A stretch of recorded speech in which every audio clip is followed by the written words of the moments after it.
Welcome to the Model Health Show. This is fitness and nutrition expert Shawn Stevenson, and I'm so grateful for you tuning in with me today. It's a very, very special episode because we're talking about something that I feel to be the number one most influential factor in our health and our well-being and our success in our lives. And what do you think that is? Do you think it's the food that we're eating? Do you think it's the exercise program? No, absolutely not. I truly do believe that it's our relationships, and specifically our relationship with ourselves. Because at the end of the day, it's really that internal game that's going to get us to do the things that we need to do in our lives. And also how we relate to each other is immensely important.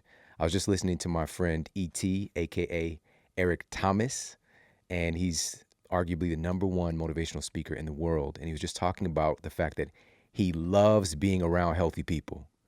And it's because it makes it easy for him. You know, it makes it easy for us when we're around that environment, when we're around the environment that uplifts us. But we need to make sure that we're doing the same thing for other people as well. And at the end of the day, you know, our relationships are really the biggest influence on our health, on our fitness, on our well-being, and those relationships. And you got to remember too, humans were very social creatures. We evolved in tribes. We evolved having each other's back and helping to build civilization through us being together and working together as one. But today, we have a situation where we have more friends on Facebook than friends in real life. You know, we've become more connected in some ways, but more separate in other ways. And this is bringing about some new challenges. And also just the massive shift that's happening in this whole female, male, feminine energy, masculine energy perspective as well. And some of the things we're seeing in our culture today. And I felt there was no better person in the world to bring on to talk about some of this stuff, to help us to better relate to ourselves and the people that we care about than our guest today. Before we do that, I want to give a quick shout out to our show sponsor, Organifi. Head over to organifi.com/model and you're going to get 20% off your entire purchase from Organifi. Now, the reason I love them so much, people come up to me all the time. They're asking, Shawn, what do you think about this multivitamin? Do you suggest that I take a multivitamin? And my answer is no.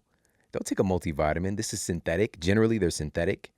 And they're also not abiding by the fact of certain nutrients are heat sensitive. You know, they're going to change in their chemical construct when you heat them up. And I really believe that we need to get something that's from earth-grown nutrients as well, something that your cells can actually recognize. And so for me, if you look at something like Organifi that has spirulina, it has chlorella, moringa. Do you guys know about moringa? We're talking about 7 times more vitamin C than oranges, 7 times more potassium than bananas, 2 times more protein, and we're talking about gram for gram, than milk, 4 times more calcium than milk, 4 times more beta carotene than carrots. And these are all supposed to be top of their class in those nutrients. You get all that concentrated in moringa. So it is really the definition of what a superfood is. And that's just one of the different ingredients that are found in Organifi. All right. And also, by the way, it tastes good. And that's the kind of bottom line. Kids love it. My family and I enjoy it every single day. I absolutely love Organifi. So head over, check them out. It's organifi.com/model. And now let's get to our special guest and our topic of the day. Our guest today is the one and only Lewis Howes. He's a New York Times bestselling author and creator of The School of Greatness, one of the top podcasts in the world. And he's a former athlete in football and professional athlete and 2-sport All-American, right, man? Mm-hmm. And just had this amazing transformation take place where an injury kind of shattered his dreams of playing professional sports, and he had to figure out his life. And eventually that led to him to stepping into a whole new domain and becoming an entrepreneur and building an amazing business. And from there, impacting the lives of literally millions of people now in a very, very positive and powerful way. And outside of that, he's just a great guy, and he's a good friend of mine. And I'd like to welcome him back to the Model Health Show. My man. House. Thanks, brother. Thank you very much. Appreciate you, man. Very happy to have you on, man. It was great hanging out last night. It's good times, man. Dinner with you and Prince is always a good time, you know? Yes. Prince EA, who is on the show as well. We'll put that in the show notes if you guys haven't seen that episode. But yeah, man, it's just so good to see you. And this book, and you know, I told you even then, like, I'm not gonna pull any punches. If it was hot garbage, I would tell you. Yes. This book is so engaging. I started, kind of wrapping it up this morning. so good. It doesn't even make any sense. And Thanks, it's man. so necessary. And it spoke to a lot for me personally. And I'd love for you to share, man, like before we even get to that, what's your experience been like since having this huge mega hit New York Times bestselling book, The School of Greatness? What's life been like since then? I thought the heavens would open up and all this money would pour into my hands, but not much changed. It was a great moment for me because I almost flunked out of English in high school here in St. Louis. Yeah. Back in 2001, I almost didn't go to college because you had to pass English. And my teacher, she really supported me to make sure I got the minimum grade I needed to pass.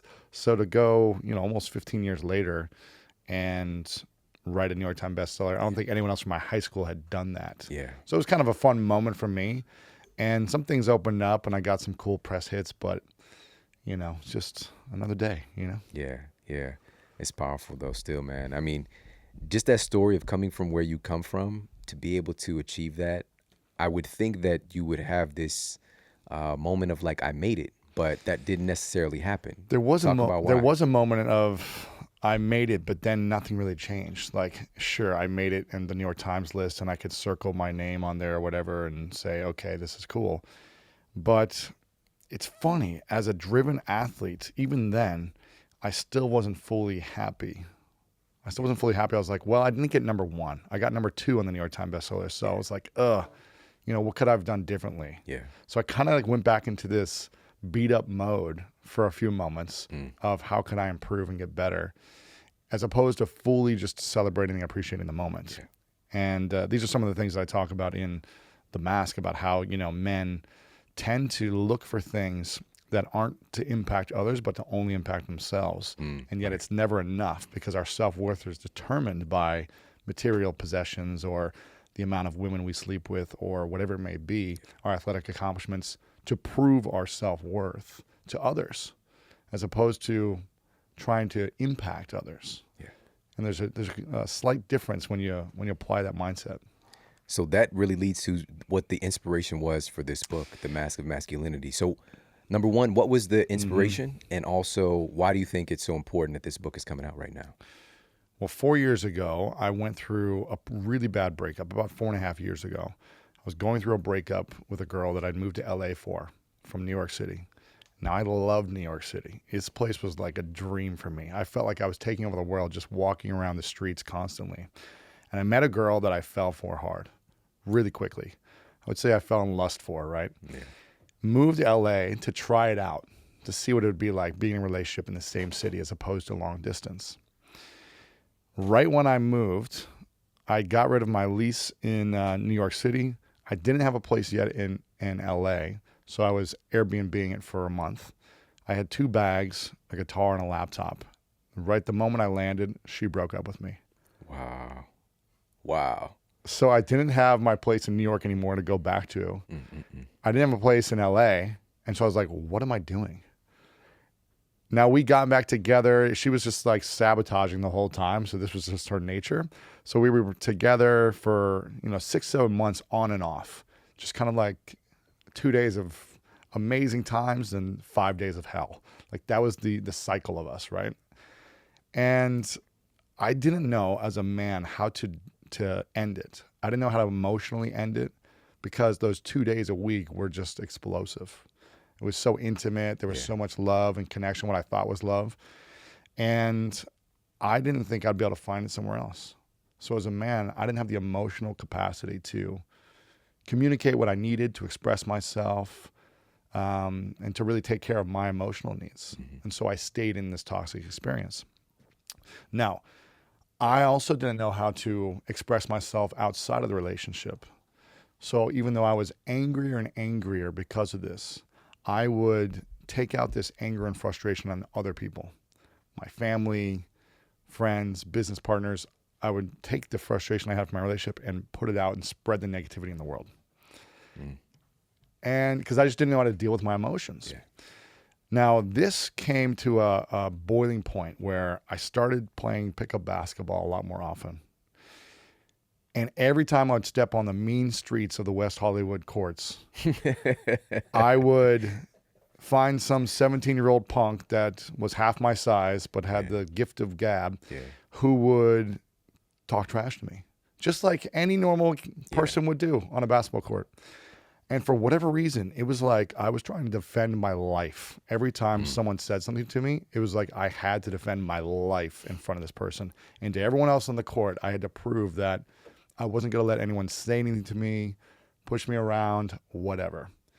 And so week after week, it's probably for 6 to 8 weeks, I would go out there pretty much every day and assert my alpha masculinity on people. Act like I was the biggest, toughest guy anytime something tried to attack me. I would scream back at people. I would get in their face. I would do whatever. I would start shoving people. I never hit anyone, but I'd start like shoving people and getting them to put back down. And they're always smaller than me. So that shows you how much of a man I was. One day, I guard a guy who's bigger than me, older and bigger by about 60, 70 pounds. And we're guarding each other. He's talking trash. I'm not backing down. He's fouling me hard. I'm fouling him hard. But it's kind of clean in the sense that we're fouling each other hard. It gets down to the final point, game point, both teams. He fouls me so I don't score. I foul him so he doesn't score. But I grab his arm in a way that I guess he didn't like because he was about to go up and take a layup. So I grab his arm down so he can't score. Hard foul, right? All of a sudden, I guess he couldn't take it anymore. He snaps. He headbutts me right in the eye. I see stars. And it's kind of like I went into another zone. And I pretty much UFC tackled the guy and just pummeled his face on the ground, straddling him, just pummeling him in the ground, which felt like a few minutes, but it was probably a few seconds until someone took me off. And he got up. I got up. I'm screaming, why did you headbutt me? All this stuff. And then he looks at me and I can't recognize his face. And at that moment, I was like shaking. I was like, the adrenaline, the anger, the rage, and just kind of like, what the heck did I just do? Like, why did I allow myself to physically hit someone and go to this place? Why couldn't I do something different? So the police department is right across the street. So I start to come to my senses and I'm like, I have everything to lose here. I have my business to lose, my credibility, my brand, like all these things. I could go to jail. Who knows what could happen? I don't know. Plus, it's like some of these guys are kind of like, you don't know what these characters are like. Like some guys threaten to have knives and stuff like this. So I was like, I just need to get out of here. Like I could hurt myself, whatever. So like a coward, I ran home. I ran home because I was so afraid. Ran home and I'm shaking, washing my hands off. And I look in the mirror and I'm just like looking at myself saying, who are you? Like, why are you doing this? What is wrong with you?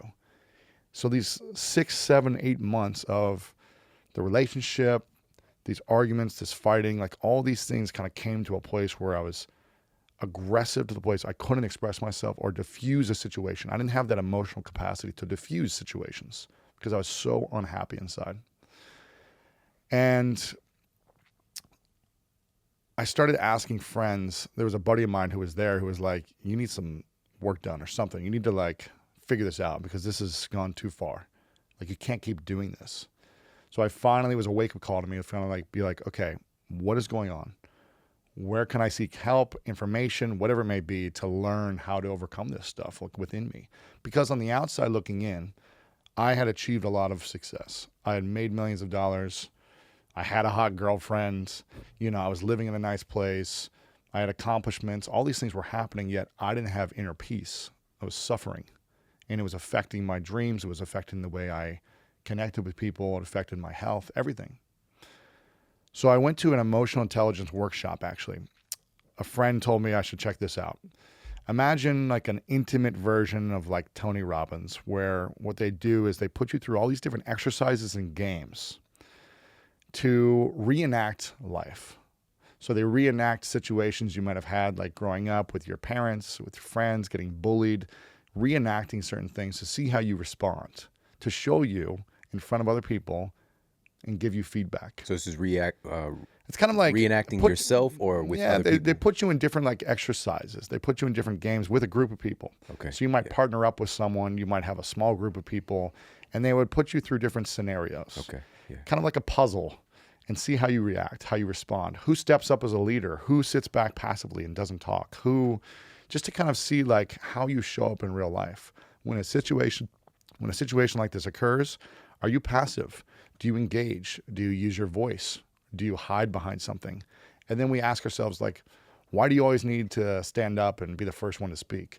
Why do you never say anything? Why are you soft-spoken? Why don't you use your voice and like stand in your power? So kind of like just understanding how we are in the world. Right. And for the first 3 days of this experience, we went over a lot of stuff. We went over experiences with our parents, exercises like with our parents. They weren't there, but it kind of like in our minds, right? Yeah. We addressed certain things from our past. We, talked about all the things that we've struggled with in the past that have held us back in our life from achieving our dreams. And at the 3-day mark, the trainer of this workshop said, okay.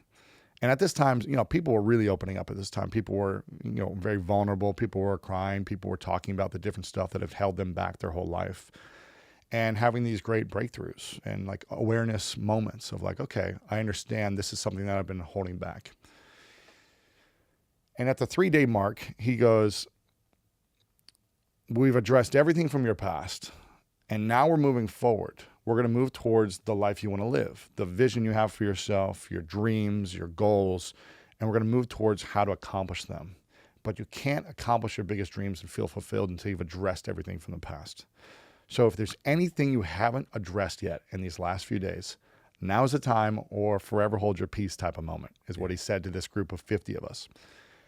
And I'm going in my mind, I'm thinking, so he gave us a few moments to think about. I'm going in my mind, I'm like, I talked about my parents getting divorced and talked about my brother going to prison for 4 years and visiting a prison cell and what that was like, not having friends during that time. I talked about being bullied and picked on as a kid, getting picked last. I talked about feeling stupid my entire life because I couldn't read and write.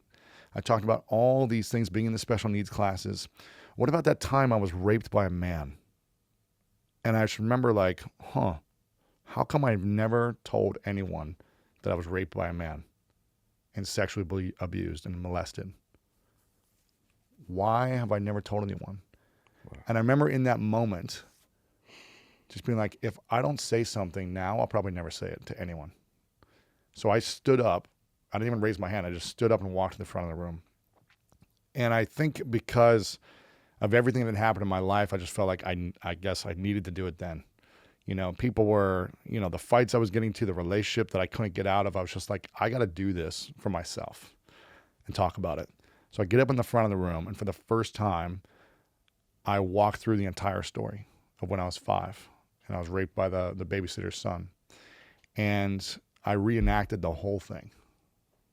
And I couldn't look anyone in the eyes. I looked down at the carpet the entire time because I was so shameful, so guilty, so embarrassed. So I looked down at the carpet, walked through the entire thing, and I wasn't crying. I wasn't like shaking or anything. I just felt like I needed to get through it.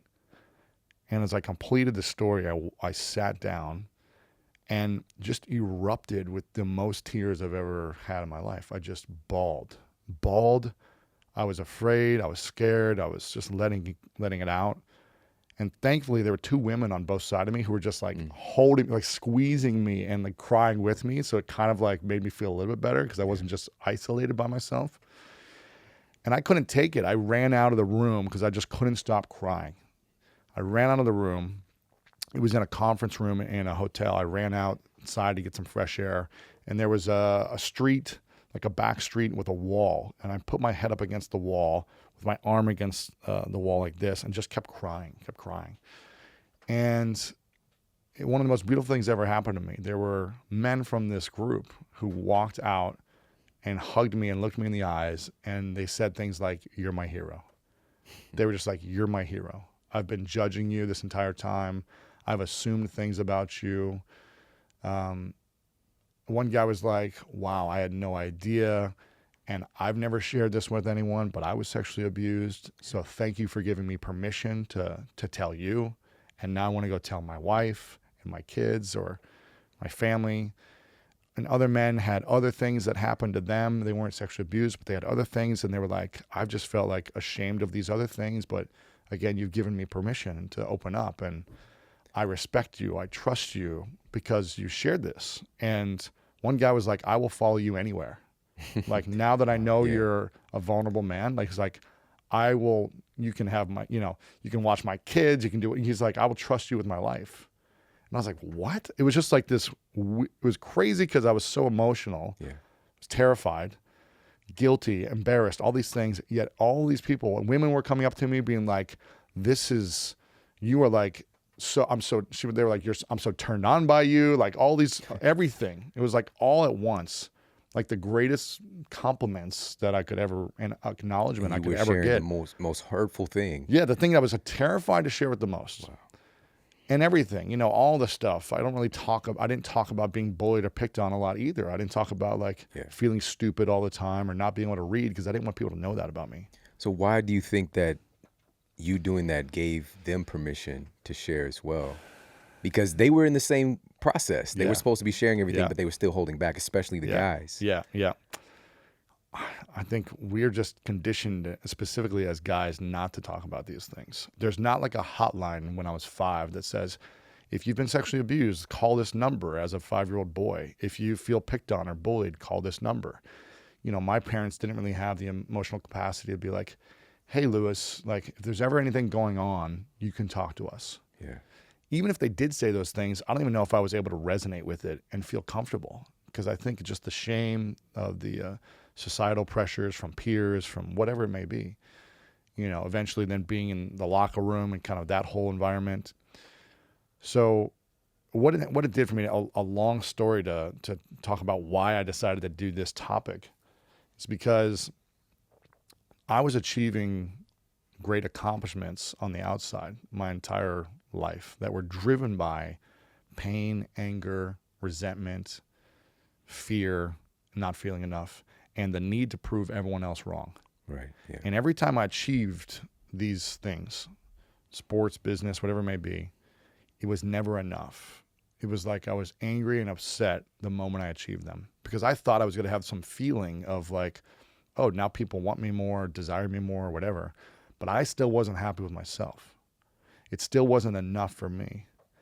And this kind of experience of opening up, and then I started telling. So that was your mask then? I mean, I wear lots of masks. Yeah. I mean, what I realized is that, I just wanted to know, why was I first doing these things? Why was I conditioned to not share? Or why was I conditioned to suffer inside so much and create that suffering? Because I believe we have every opportunity to either suffer or let go of that suffering at any moment. It's a decision we all get to choose.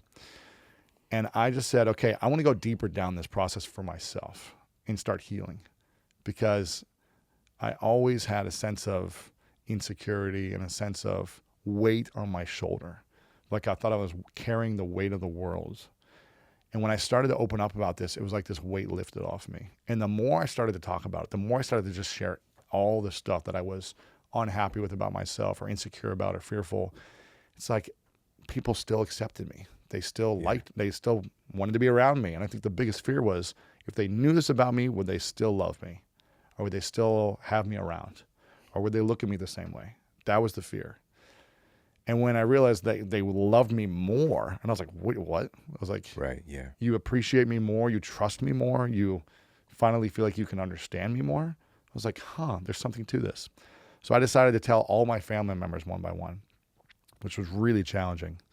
But the beautiful thing, especially to my mom, but the beautiful thing that happened is, as I told them, one by one, they started to open up in ways that they'd never shared with me before about stuff they went through, about their fears, about their insecurity. It's like, what? I've known you my whole life, and I didn't know these things about you.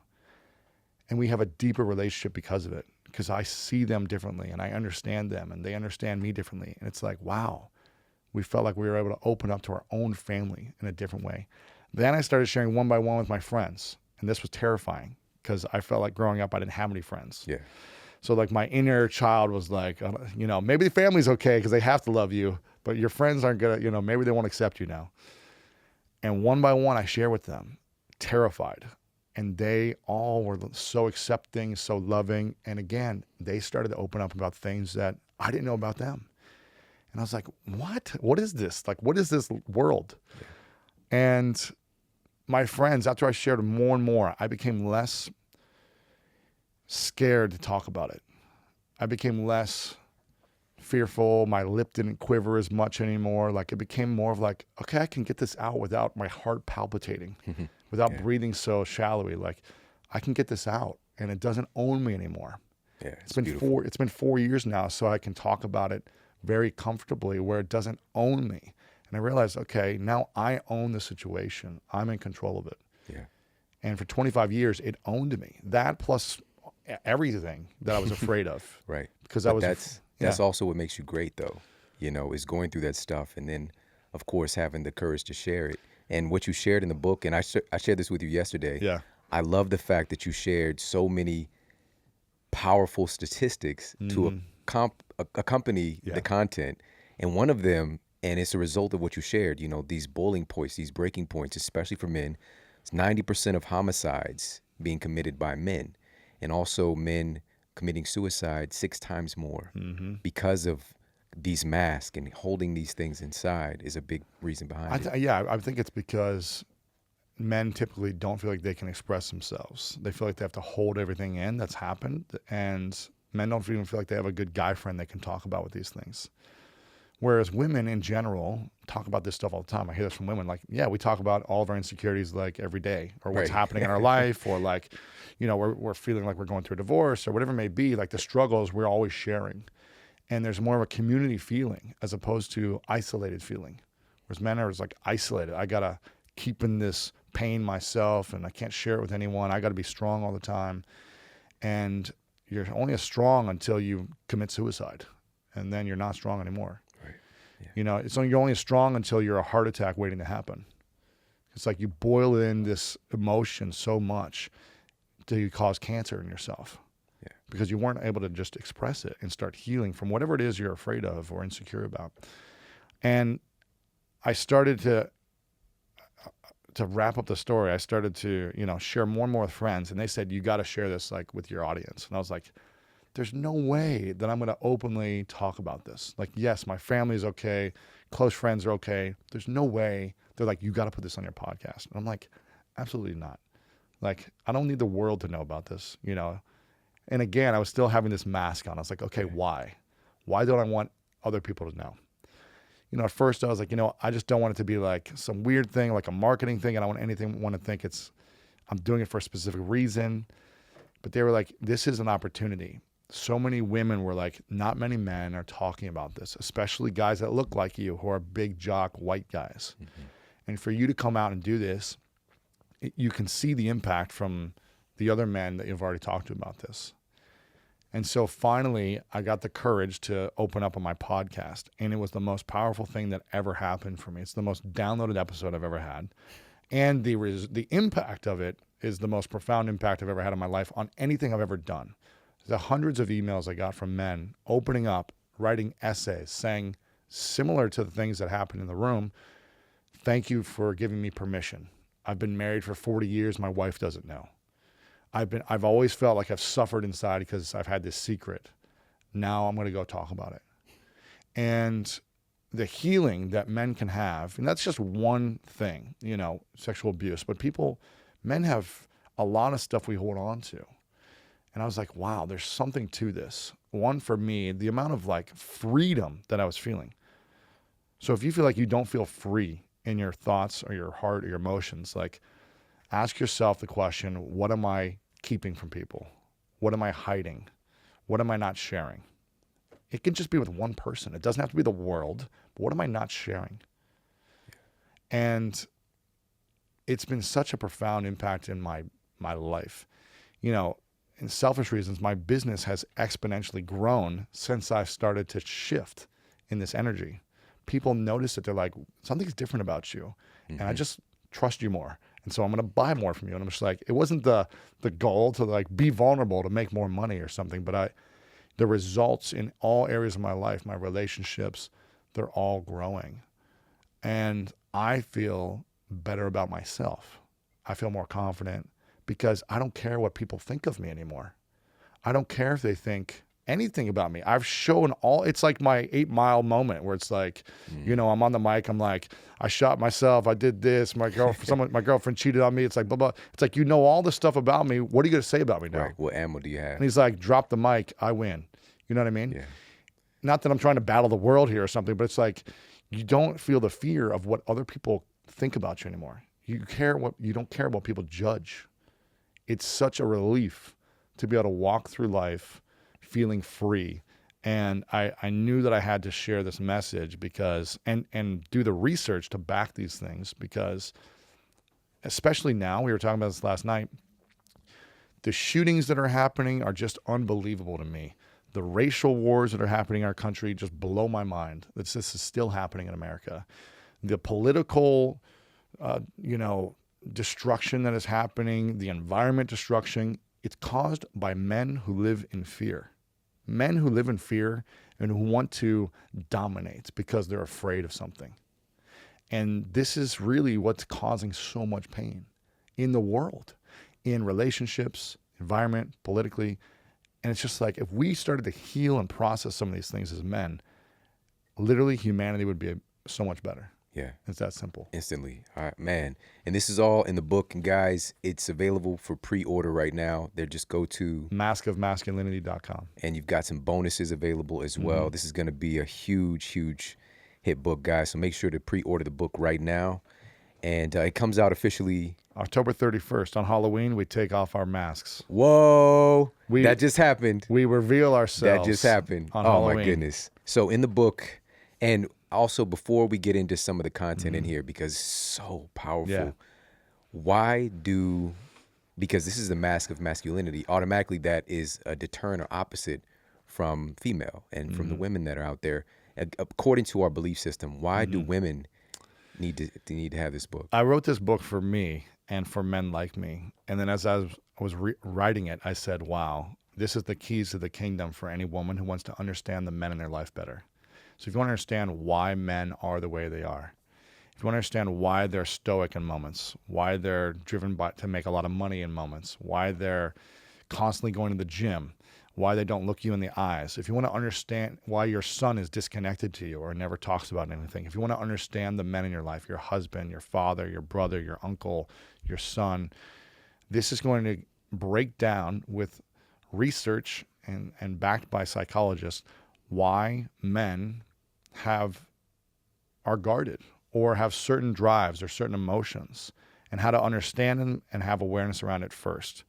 Then at the end of every chapter, we share with you how to get them to take off the specific mask. So whatever mask that they are living with right now, you're going to be able to understand it, and you're going to get them to take it off without making them wrong.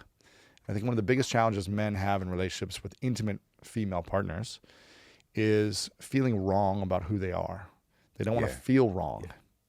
They don't want to be made wrong. And sometimes women will make men wrong more than they'll make them right. So we talk about how to make men right for who they're being, the good they're doing first, before making them wrong. Yeah, in many ways, we're big adult babies. That's it. And just that nurturing up front to know that we matter, to know that we're important. And then you can, of course, lay on the constructive criticism. Exactly. It's just a ninja tactic, It is. It is. But there's so much research to affirm a lot of this stuff. And I'd love to talk about, you mentioned this earlier, you have a lot of masks. So let's talk about some of these various masks that men wear. One of the first ones you talk about is the Stoic Mask. Stoic Mask, the man that has to have it all together, that never shows emotion, that's strong, but doesn't open up, who's just got a look on his face constantly, and you never know what he's thinking. Yeah. But he's always strong, always reliable, but doesn't really show emotion. That's a heart attack waiting to happen. For a guy that can't express himself, the guy that can't open up, the guy that can't feel, because he has to be so tough that he can't feel, or so strong in that moment emotionally that he can't feel, that is going to build a lot of disease. And it's not going to allow you to sleep. Being the sleep expert, it's hard to sleep when you got that much emotion bottled up and you're just like this all day long. Just like, I got to keep it together. I got to keep it together. How are you going to sleep if you haven't let things go? Your mind is going to be racing. You're not able to talk about things. You're not able to let things go. Your mind's going to be racing, and it's going to hurt you. It's going to compound. Like you said, I think you said there's no such thing as like a sleep bank. You can't like get it back, I don't think, right? And so it's a heart attack waiting to happen. And you get to feel. You're a human being. You know, when I was a kid, and I lived with Stoic Mask a lot, when I was a kid, I used to feel all the time. I used to cry more than girls. Like, I used to feel. I used to, like, reach out for my mom. I used to be emotional, sad, you know, happy, and feel. And then I was told that wasn't cool a number of times in sports or whatever it was to do that. And so I started to wear that mask. And it affected me, you know. I'm not saying I need to be a crybaby every single day and cry and be vulnerable all the time and like constantly express myself. We get to be discerning as well and know when and how, but we got to have a process for these things. Otherwise, we're going to be causing so much disease within ourselves and other people. Yeah. And when you're talking about this, and just for everybody, we recently had on Dr. Bruce Lipton, who's a cell biologist, the author of The Biology of Belief, and just really hammering in the fact that your thoughts create chemistry in your body. Always, all the time. Your brain is like the most powerful pharmacy in the world. Wow. And so when we're talking about literally causing yourself a heart attack, we know this stuff, but we just ignore it. We think that heart attack is caused by bacon or something, you know what Right. I'm saying? Which can sometimes be the furthest thing from the truth, because you can eat the best diet in the world and exercise, but if you're carrying around all this hostility and anger, and, you know, this is pretty much everything in here I've been guilty of, you know, but, Me too.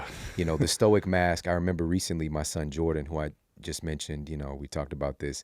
He had his best game of the year and he broke his leg in a football game. And I wasn't doing too well, you know, and I'm somebody who, and he said this as well, he's very considerate of everybody else, but not so much of me.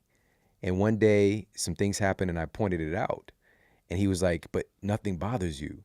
And I was just like, wow, he never really sees me sweat. He always sees me focused and Because you're the father driven. figure, always got it together, Yeah. always strong for the family. Yeah, and I'm somebody, and I'm much more aware of these things, but around him, I never really talked about how I felt before. And so now our relationship has changed significantly. And just from that and me sharing more about how I feel. But when he broke his leg, he's the most optimistic person in the world. He's already like looking at game film and like, I can't wait till next season. Whereas, and I'm much the same way. I'm the most optimistic person, I feel, but it just really hit me because you get into this thing like, what could I have done different? You know, what could I have prevented? You know, but, you know, this was again something that having that stoic nature created a little bit of a disconnect. And it's nothing, again, it's a mask. You can put it on, put it off, Yeah. take it off. But this is just one of them. And here's the thing, you know, some of these masks actually are helpful in some times. Yeah. You know, being put together in a time of like chaos is helpful. Yes, it is. Yeah. Like needing to be able to make a decision, having stuff figured out, like not processing your emotions during these certain moments is helpful. It becomes hurtful when the man wears it 24/7. Right. You know, it's helpful that I wore the athlete mask to drive me to be a great athlete. But when I couldn't take it off after practice and was constantly driven to win at all costs in my intimate relationships, in my family relationships, in business, because I needed to win, it hurt other things. It constantly created chaos and disconnection. So it's like, yes, it drove me to be a great athlete, but it drove me to go through a lot of pain in other areas of my life as well. Man. You know what I'm saying? Yes, absolutely. And as soon as when you said that, I realized another big part of the process of, you know, just acknowledging this in myself, we're also teaching the people around us to do it. So I'm unknowingly Especially teaching kids. him to do the same Of thing. course, yeah. You know? And so let's talk a little bit more about the athlete mask, because this is one of the most profound things like I highlighted, Let's wrote hear a it. note about. And with this one, you mentioned that sports are how men prove themselves. And as a good athlete, this means you're a good man, period. So, and we do this. All of us do this. We see a great athlete and we think that they're a great man. They're a hero, right? When it can be something that's further from the truth. You know, you think about even some of the stories today, you know, with the domestic violence and with a lot of it, man. you know, the gambling problems and things of that nature, and abuse of all types. And, Ezekiel Elliott, for example, this is one of the St. recent Louis guy. stories. Yeah. And you see him prior to the NFL and you're just like, he just seems like such a good guy. And he seems like he's grounded and these kind of things. And then you see some of the video clips of him like pulling a girl's shirt down and these kind of things. And and the reason I'm saying this specifically, I was just in the locker room at my gym and a couple of guys, and this is crazy about us too. It's like this guy, he wears his Cowboys jersey. He lives in St. Louis, and he's just like, yeah, we're doing good this year. You don't play. Right. Exactly. You're not in the NFL. Yeah. But he's like all upset because Ezekiel was going to be suspended. And he's like trying to like put off his upsetness on somebody else about it. It's just like, but there's a situation that's kind of important going on. Let's analyze it. We're not going to just say that he's guilty. We've all seen these little clips and things like that, but we don't know the whole story. What if this is an issue and you're worried about your team? Yeah. Yeah. So let's talk about that, man, how we identify a good athlete as a good man. Yeah. I mean, I think there are a lot of great athletes who are great men as well. I look at Steve Weatherford, who I think I'm not sure if you know, but he's a father of 4. He's got another one on the way, and he's there for his kids and there for his wife. He left football to essentially spend more time with his family and pursue other things. And he's always of high morals, high ethics. He's just a guy who cares. Yeah. And so there are great examples like someone like Steve Weatherford, and then there are other examples of, and I'm not here to say like what's right or wrong or to judge people, but then there's other athletes that have 10, 11 kids with 6 different women. And again, if that's the life you want to live, great. But it's like, how are you treating those people? How are you taking care of these situations that you're creating? And do these people feel loved? Or are you just, having children and sleeping with a lot of women because that's what you want? So I think it's about being mindful of, and again, I'm not here to judge certain things of what's right and wrong, good and bad, but be mindful of how you're affecting the people around you. If you're doing it for selfish reasons because you just want to, that's hurtful. So make sure you're being mindful of these things. So yeah, I mean the athlete mask, but it's really, a lot of it is around like the need to win. This is what I felt growing up. If I lost any game, I felt like a loser. If I felt like a loser, I felt like no one was going to accept me and acknowledge me and appreciate me. Right. So I was so driven to win. And I was the worst loser. I was such a sore loser. I was like mean. I was bad to be around for days until the next game. And if I lost 2 in a row, it was like a nightmare to be around me, right? Like, I feel bad for my parents to like have to deal with me all those years. And then I took that into the other areas of my life in a conversation. If I'm not right, then I'm wrong and I lost. And so I'd feel like mad and angry in arguments if I didn't win the argument. Then if I win the argument, I made the other person wrong and they lost. And I never understood this concept until 4 years ago of win-win. I never got that concept. 4 years ago, I got that in the same workshop where I was like, wow, my whole life I had to win, and that meant everyone else had to lose with this athlete mentality. That puts me isolated on an island by myself because no one else can win. So I'm alone by myself and everyone else loses. As opposed to, why don't we all win together? How can we create every experience, every game, even if it's a winner and a loser, how can I still be a good sport about it? And how can even if I lost, how can I win by being a good sport and learning something? Yeah. It's finding those other experiences in our life that for so long, it was just like I had to win and it was just constantly killing me inside. Yeah. It's the concept of, especially in a relationship context, do you want to win or do you want to be happy? Exactly. And you have a choice and every interaction is an opportunity for this to kind of manifest itself. That's really awesome, man. So let's talk a little bit about the material mask. I think this is a really important one today. Here's the thing. Material mask is tricky because I was broke 8 years ago on my sister's couch. And I remember saying, like, I never want to feel broke again. I never want to feel like in scarcity, like I need other people to depend on. I was living on my sister's couch. She was paying for stuff. I was like, I never want this feeling again. So I put on the material mask and I started fixating on money, millions of dollars that I wanted to make. I started fixating on nice things I wanted to have. I was like, I'm going to fixate on this. I'm going to meet people who are rich. I'm going to learn from them and I'm going to figure this out. And it worked. I made a lot of money. I was off my sister's couch. I have a nice place. I could afford anything I want, essentially. Got a lot of money in the bank. It worked. But I gained 50, 60 pounds. I had 0 relationships. And it was never enough. We talked about this last night. Like, it was never a moment where I was like, okay, I feel worthy now. Like, no, my worth was dependent on how much money I had in my bank account and talking about it with people. And I think that's when it becomes a slippery slope. Excuse me. I had to kind of like constantly tell people, this is how much I have, this is how much I'm making, and like talk about it to like prove like, oh, you're great. Like, you're a good guy. Like, I want to be around you now. And that was that was a challenge because it worked to wear this mask, but then I was attracting people in my life that weren't there for the right reasons. I wasn't feeling authentic. I wasn't feeling all these things. So I'm all for making the most money in the world you want to make and having nice things. But there's a way to kind of showcase these things that uplifts and inspires people and instead of showing off these things, if you know what I mean. So I think there's some people that show off certain things. Thank you. There's some people that show off their money to make them look good and make them look worthy. And there's other people that showcase their lifestyle and it just happens to be a part of their life. I don't know if that makes sense. Absolutely, it does.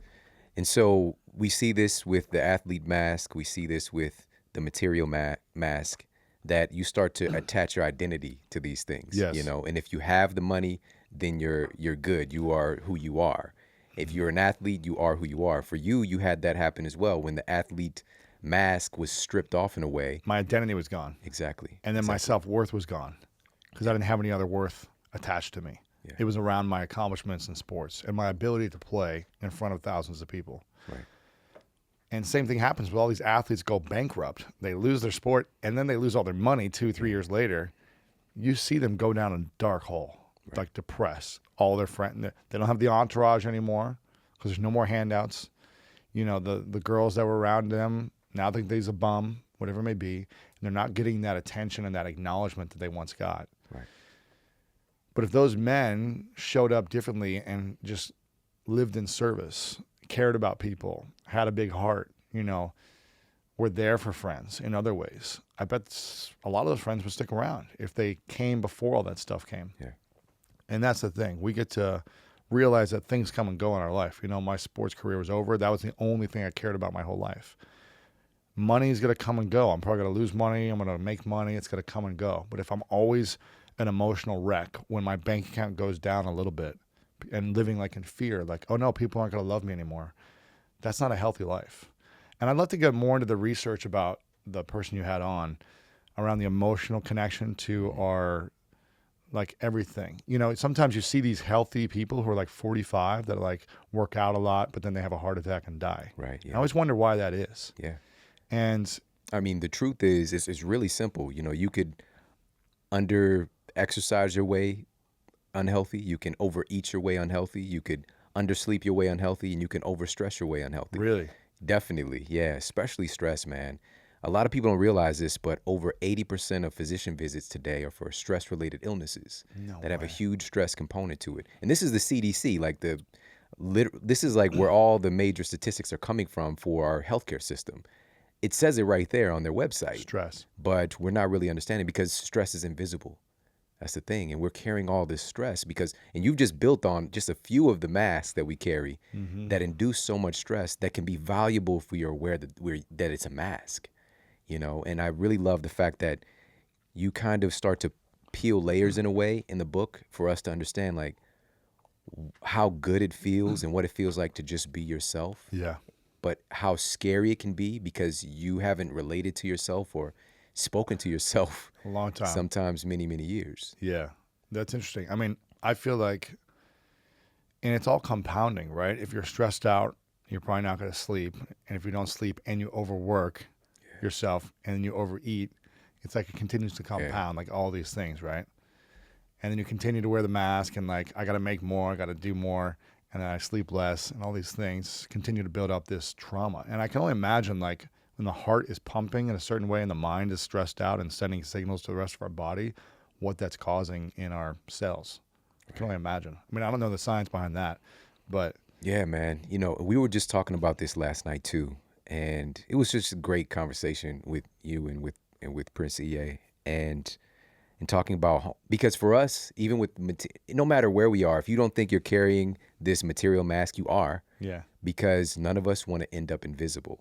And what I mean by that is this is one of the number one remarks that folks who are homeless express is that they feel invisible. wow, And how often do you walk right by that person who is in need? Maybe it's food, but of course, something happened. And this is for me, I always see individuals in these situations and I realize something happened.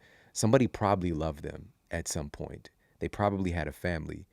Something happened. We don't know what their story is, but we all carry this fear that we don't want to end up there. And that's natural, but we cannot let that run our lives. Like, you can be aware of that and take care of your survival needs. But how do we do that in a way that's healthy and that is life affirming? And I think it's something that you've really gotten tapped into today, which is not just accumulating for the sake of accumulating, trying to prevent your security need from being triggered, but also so you can help more people. yeah, absolutely, Right? If you can tie that to it of being of service. So for you, yeah. And if we're not of Yeah. service, we're gonna feel stressed in my mind, Exactly, because we're yes. gonna feel like we have no meaning, we have no purpose, and we're not seeing like our efforts making an impact on even one person's life. And so probably homeless people, when they're sitting there and not in service, they're probably feeling a lot of stress and a lot of insecurities and a lot of frustration. But it's the people that have the ability to give more or just be in service more or just pay attention more. Those are the ones that have the ability. And when they're not doing it, it's more focused on what I need. It's like, you have so much already, just start giving a little bit, giving a little bit back. Gosh, there's something I wanted to ask you about. Hey, and also something we mentioned yesterday is that no matter how bad off you are, there's always somebody who is doing a little bit worse than you that you can help to uplift. Yeah, absolutely. Absolutely. So let's dive in and talk about maybe two more, because there's 10, right? These 10 There's masks. 9 masks. Nine masks. I'll do a bonus then, chapter of 10 though, yeah. And then there's the incredible introduction in the book. The book is really good, man. Thanks, man. I mean, this is really Thank powerful you. and it's very timely. Let's talk about the aggressive mask. I think you highlighted that a little bit with the basketball. Yeah, exactly. I mean, this is the man that just doesn't know how to express himself in any other way. And so he uses aggression to assert his dominance.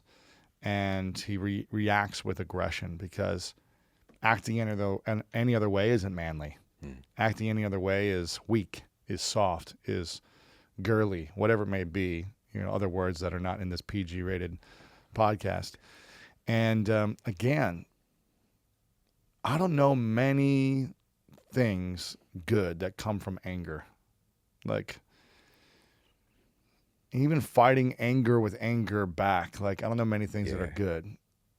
And so, is it Martin Luther King who said something? Did you give me this quote about Martin Luther King? I don't know. He said something like, "I'll never get angry because of a man's efforts." I'm messing up the quote, but I'll never get angry because of the man's efforts, because I will never give him power over me.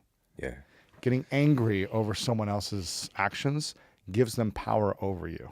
You're saying that you have control. I'm going to react to your control, as opposed to I'm going to be at peace and I'm going to have control over my reactions. And that's some power right there. Yeah. When you don't respond with anger, that is the ultimate power, even when the worst things happen.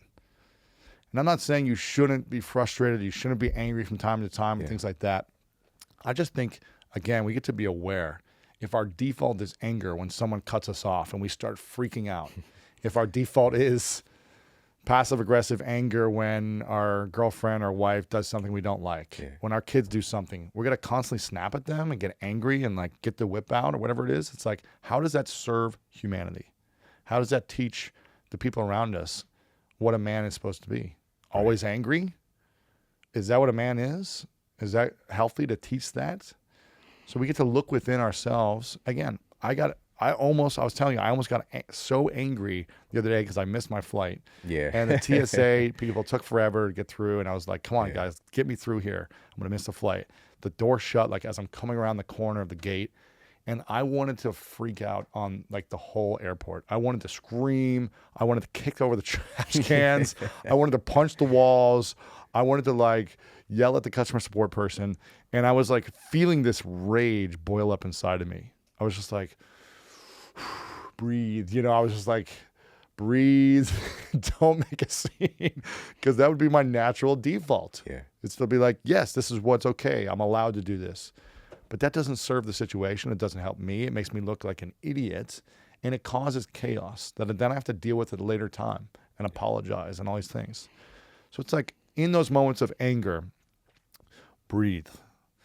Breathe. Like continue to breathe until you're not angry. It may take you an hour. You know what I mean? For some of us, it took me like 10 minutes. Yeah. Standing there with this customer service person, I was like, I'm not going to speak until I'm able to be in control of my emotions. It's so simple. There's so many things in the book, but they're so simple you can overlook them. Yes. But just breathing, you start to turn off the sympathetic fight or flight. If you just focus on your breathing. Our breathing is part of what's called our autonomic nervous system. So it's like tied in with your heart beating, with your digesting of your food.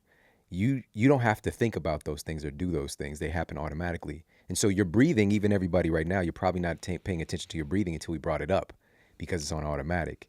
But what's different about it is you can jump in and grab the steering wheel on your breathing. And I think it's like a biological, like an evolutionary advantage for us, because if it's triggered for something that we don't need that fight or flight system for, we can calm ourselves back down, because it expends so much negative energy that causes a really challenging side effect. Like you're going to crash also, and you probably experienced this too. And that can like mess up your whole day, like all the things you want to accomplish.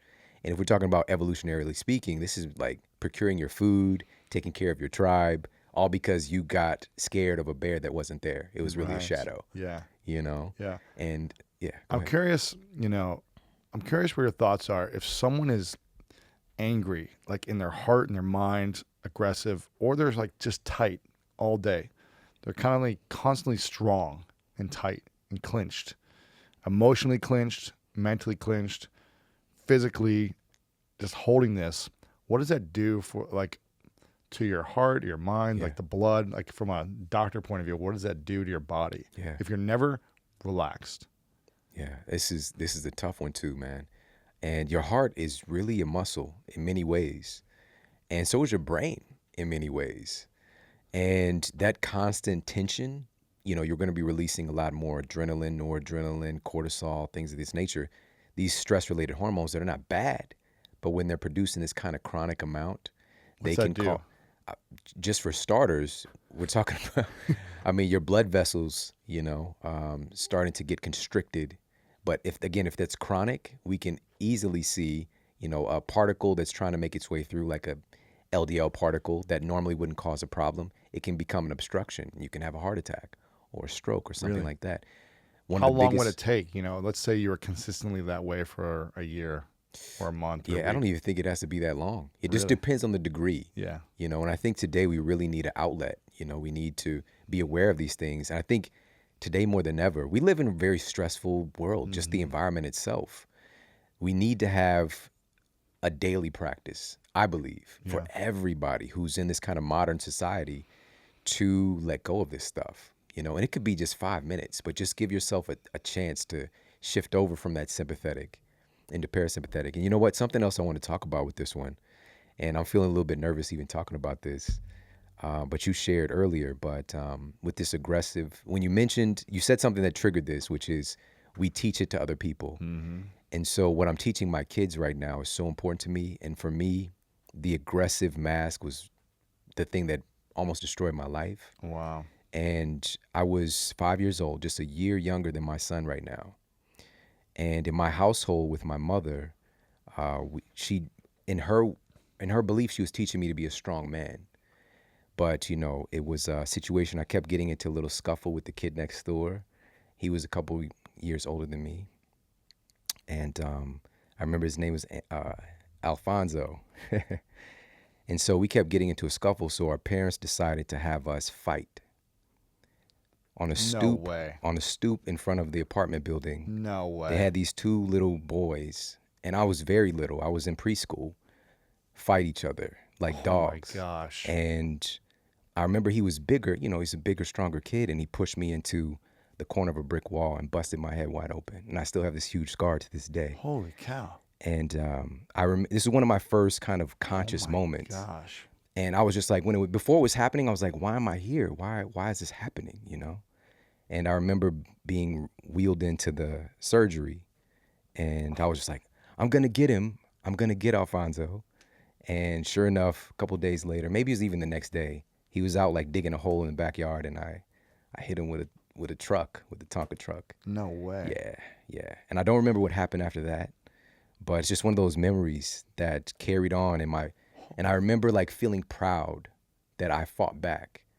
And from there, man, I mean, I got suspended from, elementary school, middle school for fighting several times, and it all culminated in high school. I got kicked out for my entire junior year. No way. And given straight Fs because of a fight. It was a huge fight. But you fought back. You stood up for yourself. You're a man. Exactly. But the thing was, I didn't have to do it. It was because of words and a threat, but I just punched the kid in the face. And look at the consequence.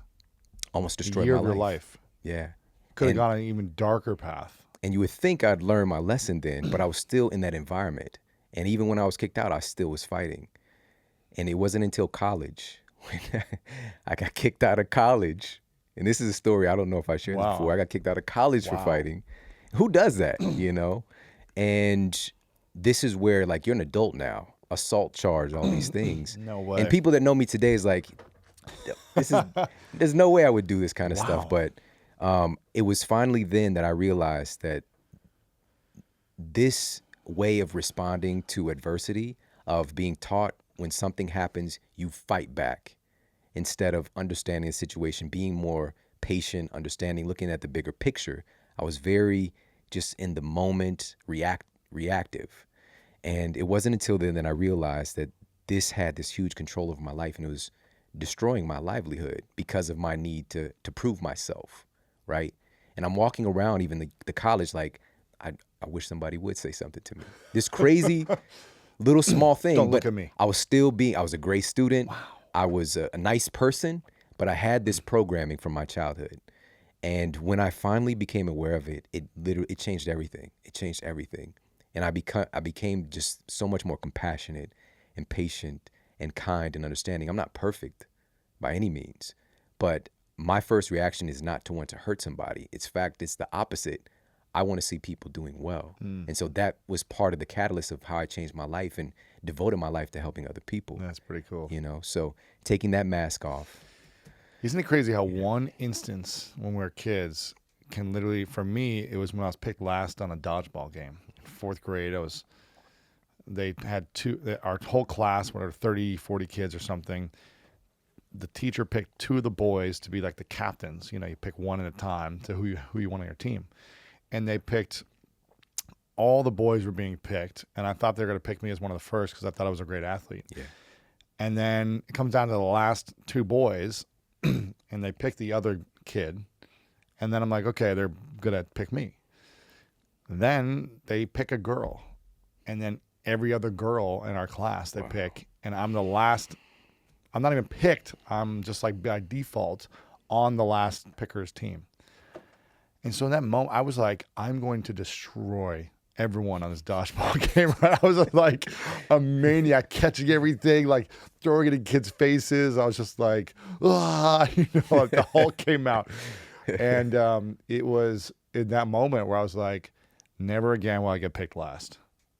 And I associated like my worth with like if someone picked me.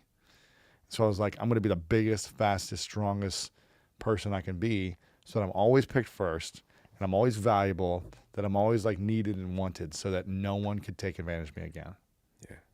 It's crazy how like one thing, that fight for you, and obviously multiple things that occurred after that with each other, that built this story in our minds that we had to be a certain way.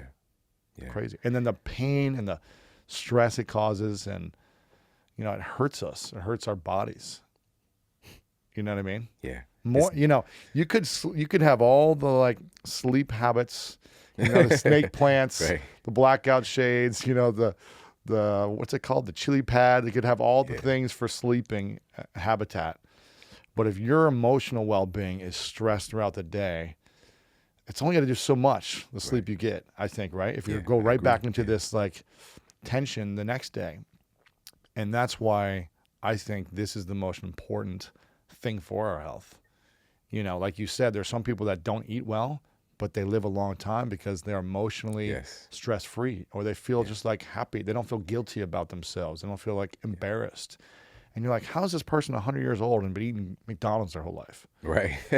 You know, I'm not saying that like I recommend that or that Right. I'm sure there's Disclaimer. I'm sure there's health Don't challenges try this there. at home. I'm sure there's challenges there, but I think like there's so much to be said for living a happy, fulfilled, freedom, a life of freedom internally, and how that can solve a lot of our health problems. You know, Lissa Rankin, I don't know if you're Dr. Lissa Rankin. Yeah. She Love quit her practice because she was like, I was on 7 medications. I was always prescribing things to people, but nothing was working. They kept coming back and needing more prescription. And so she said, I started asking about how their marriage was. I started asking about how their kids were. I started asking about how they were feeling. And I would give them emotional prescriptions, and they would go out and have those hard conversations they've never had with the intimate partners. They would go out and take care of themselves. They would take a break from work, and they started not needing the prescriptions anymore. Yeah. You know, not as simple as that, but it's like a process of the emotional healing that we've been so conditioned to not do for ourselves because we're so good at beating ourselves up and needing to be strong and not showing these things. The emotional healing for a lot of people took away the disease. You know, this is what Dr. Lissa Rankin talks about, mind over medicine. Yeah. And Dr. Gundry, a heart surgeon, you know, talks about, again, having a more healthy lifestyle. He talks about eating certain things differently and just feeling more fulfilled, and you're not going to need heart surgery anymore. One of the top heart surgeons Powerful. stopped being a heart surgeon because he realized it wasn't working. It's not, people were still coming back to get surgeries 3 years later. So he said, okay, this isn't working when my patients have to keep coming back. So what else can we do? Then he got into food and, you know, holistic types of healing. And that's the thing for me. It's like, it doesn't matter if you eat perfect, sleep perfect. If your heart has constant tension or your mind is constantly stressed, you're going to cause disease somewhere. Yeah. That's what I believe. No, it's powerful, man. So powerful. And I agree 120%. You know, the last thing I want to talk to you about, because so much, man. I mean, I love talking with you about this stuff, but I want to talk to you about the concept of affection. This is something that is counter to masculinity. I'm not talking about sexuality. I'm not talking about sex. I'm talking about Hugs, affection. touching. I love you. Oh, you know, verbal affection. all of it. Yeah, yeah. Why is that? Well, first of all, no, let's just start there. Why do you feel that that is something that's so difficult for a lot of men to just, without a tie to sex, to be To do or to affectionate? receive? Both? It's a good question. I don't know why it's hard. I think it depends on the person's upbringing and the conditioning from parents. I think like if your parents were affectionate and said certain things and touched you and gave you hugs, then we live by example usually. Right. You know, we're going to probably be that way. If they weren't, if your parents don't say I love you or they weren't affectionate, then you might fall down that conditioning. You know, I think for me, it was always like a defense mechanism. Like I wanted to protect myself. Yep. So I didn't want someone to say like, I love you and then not get it later. Because what if they didn't say it like a month from now? Then they didn't love me anymore. So it was always like, I'd rather just not hear it. I'd rather you not say it. That's interesting. I'd rather you not touch me, because then what if you stop touching me, hugging me next year? That's nuts, man. Right? Yeah, Because but I then understand. I'm not worthy anymore. Then I'm not like worthy of your love or affection anymore. So don't even give it to me. But I find that it's the most, it's so powerful to acknowledge. This is why at the end of my podcast, I acknowledge my guests. I try to acknowledge and appreciate all the time. You know, at dinner last night, I was just like, I appreciate you for bringing us out here. I appreciate you for picking up the bill, all these things. I was like, I appreciate you, because I want to constantly be an appreciation of others. And if, you know, It just feels good to Right. know that, one, it feels good to give, but the thing that I always wanted growing up was to be seen. Just like the homeless Yes. people, like I wanted to be seen and acknowledged for the good I was doing as like a 10-year-old. I didn't want to be acknowledged for the bad. I want to be seen and acknowledged for the good. And I think it's a lost art. The art of acknowledgement is so profound. When I acknowledge someone for who they truly are and I see them and I acknowledge that one thing in the moment, just my guess, it's like sometimes people light up and they're like, wow. Sometimes people are uncomfortable. It's interesting to see the response. Yeah. It's hard to receive acknowledgement for what we're good. And I think it's just, I don't know, it's human nature to feel uncomfortable sometimes. But I feel like that's the thing that so many of us want. We're seeking acknowledgement. Why do you think we're so driven to Right. write books and to make money and build a business and create art and music and videos and movies? It's like, yes, it's a creative outlet, but we want others to see it and see the beauty behind our work. Yeah. And see like the magic behind who we are and how creative we are. We want to be seen and acknowledged. It's what drives us. And yet it's the thing that few of us do for others. We don't acknowledge others. I feel like it's a lost art. Yeah. And I think to give you guys something to take away, find 3 people today that you can acknowledge.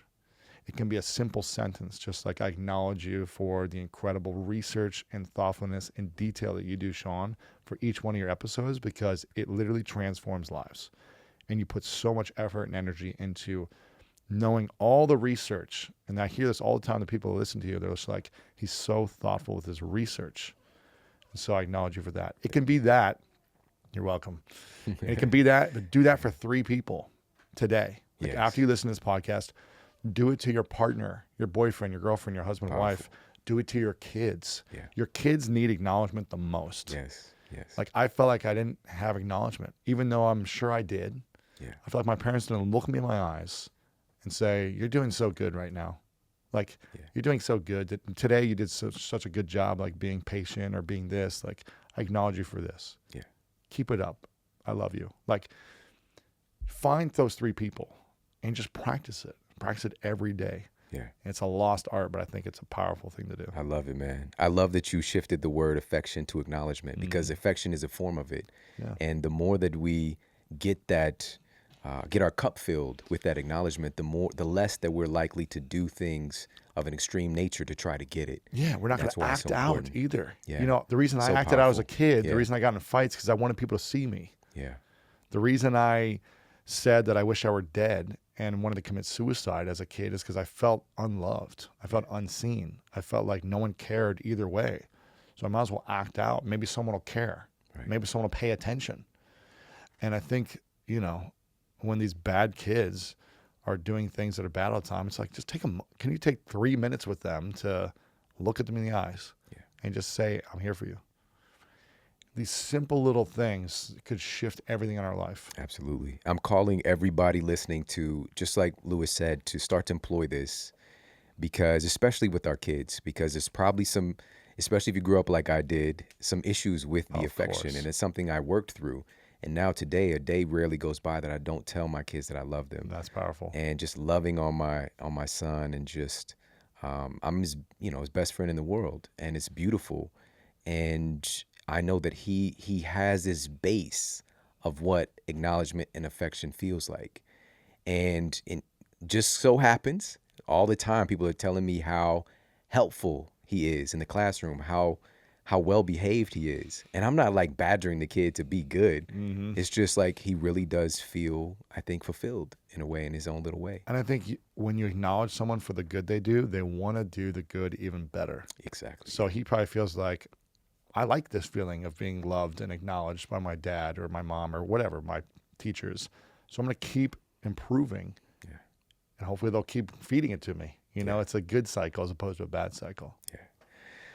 My man, I'm blown away right now. This has been incredibly powerful and valuable for me, and for, I'm sure, everybody listening as well. And I just want to thank you for having the courage to do what you do, man, to say yes to these incredible opportunities that you have in front of you, that I know Some of these things are gargantuan, man, but you take them on and you put the mask on, you take it off as well, and you connect, and you're a genuinely good person, and you make people feel great being around you, and it's a gift. And I know that this was something you didn't have before, and it gives all of us inspiration that we can become more like Lewis in the fact that we can be more loving and attentive and great. Thanks, so thank you, bro. I appreciate it, man. And to follow up on that, I could easily go back into an angry, negative, passive-aggressive, unforgiving, kicking the trash can person at any moment. And that's why I constantly practice these habits and check these things and have people around me check me, that give me feedback. Like, hey, you're living kind of like defensive right now. Like, why? You don't need to do this. So for me, it's important to have those routines that like just remind me what my vision is and stay committed to that, as opposed to the things that upset me. Stay committed to the things that inspire me. Yes. And it keeps me motivated to be a better person. And that's what it's all about. Love it, man. Let everybody know one more time where they can find your book and where they can connect with you online. You can go to maskofmasculinity.com or Amazon, Barnes & Noble. And then my website's lewishowes.com and @LewisHowes everywhere on social. Absolutely. And of course, check out the School of Greatness podcast. Yeah, check it out. Check out our interview with Shawn. It was amazing. Thanks, bro. Yeah.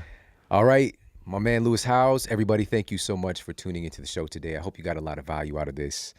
These are the important conversations for us to have, to talk about the inner game, because the external stuff, the eating good food, the exercise, the stress management practices, all of those things are driven by what's happening in our inner psychology.